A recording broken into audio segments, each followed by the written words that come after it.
This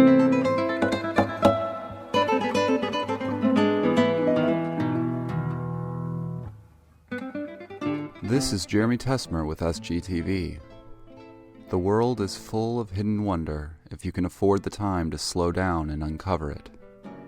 In 2007, a healthcare worker in Manhattan called to find out if Sullivan Goss would be interested in buying the paintings of Frank Taira. At the time, we had never heard of him. Frank Taira was born Nisei, a first-generation American of Japanese descent in San Francisco in 1913. When he was 16 years old, the stock market crashed, work dried up, and his parents decided to move the family back to Japan. But Frank Taira stayed and worked his way through high school. He entered the California School of Fine Arts in 1935 with prize money from a newspaper illustration contest. His professors, Otis Oldfield, Victor Arnatoff, Lee Randolph, made scholarships available to him, and Taira stayed through 1938. He also studied singing and classical guitar at the San Francisco Conservatory of Music. Opportunity followed swiftly on the heels of his education. Between 1939 and 1941, he exhibited in museums and associations across the Bay Area and won prizes in competitions. He was, in short, a rising star. Soon after, he got his first big break, a solo exhibition at the San Francisco Museum of Art. The show was never mounted. On December 7th, the Imperial Japanese Air Force bombed the American naval base at Pearl Harbor. By February 19th of the next year, FDR signed Executive Order 9066, ordering the immediate detention and incarceration of 110,000 Japanese Americans living in the western United States. Trucks simply pulled up and hauled people off. Many of the Japanese artists of the period lost all of their work, Taira among them. He would go on to be interred at the Tanforan horse race track and later in Topaz, Utah.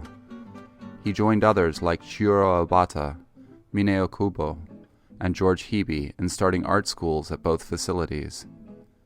In 1943, he even won first prize for his portrait from a Quaker society based in Massachusetts. After the war, he moved to New York. He attended Columbia. He studied at the Art Students League and the New School for Social Research. Where everyone else was still angry, confused, and sad from so many years of World War, Taira found joy and peace in the vivid colors of his oil paintings. He began experimenting with abstraction, hiding his subject in the tumult of shapes and vibrant colors. Concealing and then revealing the truth of his subject matter, Taira created an elegant metaphor for his identity as both Japanese and American. Some of these remarkable paintings would end up bearing a strong relationship to the synchronist paintings of artists like Stanton McDonald Wright.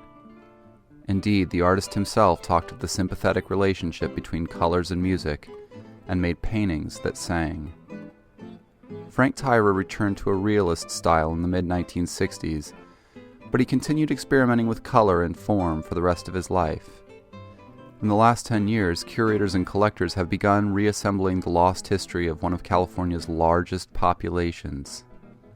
Taira, like so many other survivors of a dark chapter in American history, was still working away in a rent-controlled apartment overlooking Central Park. Twice a guest of the federal government, he made paintings that challenged the world to see the color inside instead of the color outside.